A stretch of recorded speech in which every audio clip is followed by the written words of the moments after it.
शिफा भी तारीफ़ी हकूक़ मुस्तफ़ा में ये बात है। मौला अली फरमाते हैं काना वल्लाही अहब्बा इलैना मिन अमवालिना व औलादिना व आबाइना व उम्महातिना व मिनल माइल बारिदी अला ज़ुमाई।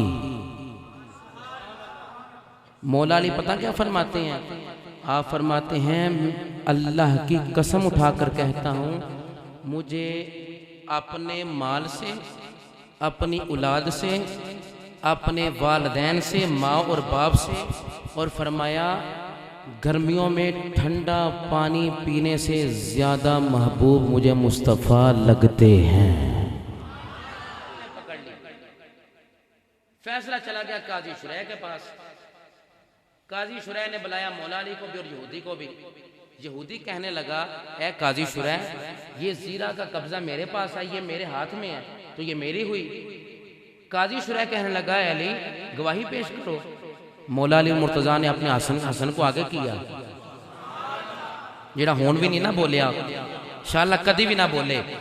मौला अली मुर्तज़ा ने अपने नूरे नजर, अपने शेरे खुदा ने अपने हकीकी बेटे हसन, मुस्तफ़ा फरमाते हैं हसन मेरा पुत्र है, उस हसन को आगे किया और अपने गुलाम को आगे किया।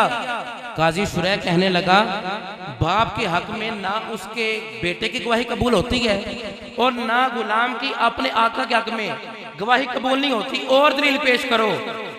काजी शुरैह ने फैसला यहूदी के हक में कर दिया क्योंकि ज़ीरा उसके कब्जे में थी। मौला अली मुर्तज़ा ने क्या किया? क्योंकि हाथ मुस्तफ़ा का था सीने पर, हाथ मुस्तफ़ा का था सीने पर, इतना जिगरा। क्या किया मौला अली ने? मौला अली फरमाने लगे, काजी शुरैह फैसला कर, मुझे अली को कबूल है। काजी शुरैह ने फैसला यहूदी के हक में कर दिया। मौला अली ने तस्लीम किया। जब यहूदी ने देखा ना ज़ीरा तो मेरी है नहीं, मैंने तो जंगे सफीन से वापसी पर कब्जा किया था। अली की बसीरत देखिए, अली की बसारत देखिए। यहूदी कहने लगा, काजी शुरैह ये ज़ीरा अली मुर्तज़ा की है, आज के बाद मैं यहूदियत को छोड़ देता हूँ, अली के हाथ पर बैठ करके मुस्तफ़ा का गुलाम बन जाता हूँ।